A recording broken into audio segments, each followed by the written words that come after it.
Stone sealing is the application of a surface treatment to products constructed of natural stone to retard staining and corrosion. All bulk natural stone is riddled with interconnected capillary channels that permit penetration by liquids and gases. This is true for igneous rock types such as granite and basalt, metamorphic rocks such as marble and slate, and sedimentary rocks such as limestone, travertine, and sandstone. These porous channels act like a sponge, and capillary action draws in liquids over time, along with any dissolved salts and other solutes.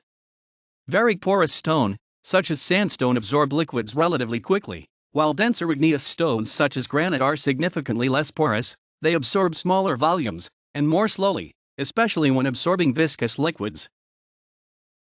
Natural stone is used in kitchens, floors, walls, bathrooms, dining rooms, around swimming pools, building foyers, public areas, and facades.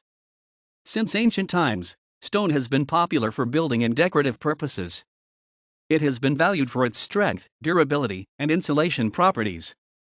It can be cut, cleft, or sculpted to shape as required, and the variety of natural stone types, textures, and colors provide an exceptionally versatile range of building materials.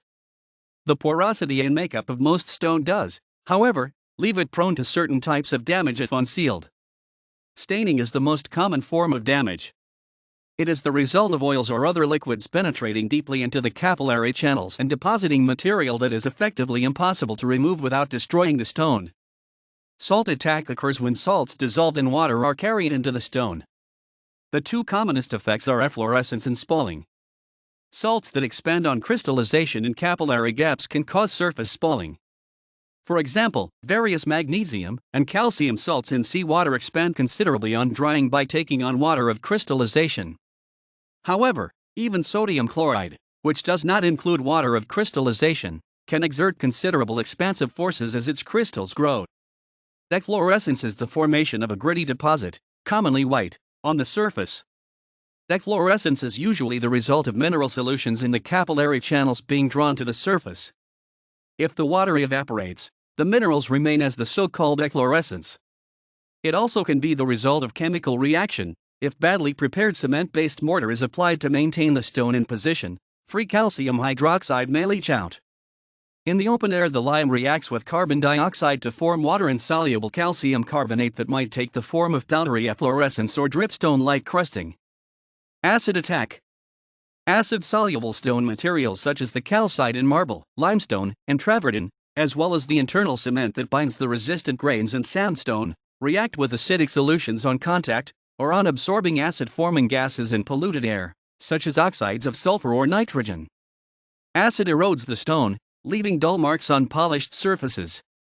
In time, it may cause deep pitting, eventually totally obliterating the forms of statues, memorials, and other sculptures. Even mild household acids, including cola, wine, vinegar, lemon juice, and milk, can damage vulnerable types of stone. The milder the acid, the longer it takes to etch calcite-based stone. Stronger acids can cause irreparable damage in seconds. Picture framing occurs when water or grout moves into the edges of the stone to create an unsightly darkening or frame effect. Such harm is usually irreversible.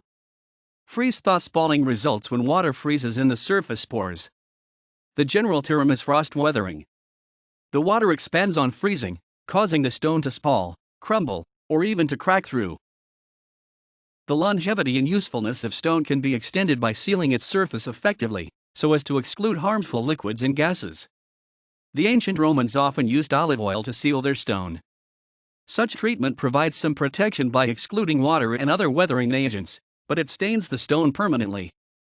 During the Renaissance, Europeans experimented with the use of topical varnishes and sealants made from ingredients such as egg white, natural resins, and silica, which were clear, could be applied wet and hardened to form a protective skin. Most such measures did not last long, and some proved harmful in the long run. Modern stone sealers are divided into three broad types. Topical sealers. Generally made from polyurethanes, acrylics, or natural wax. These sealers may be effective at stopping stains, but, being exposed on the surface of the material, they tend to wear out relatively quickly, especially on high-traffic areas of flooring.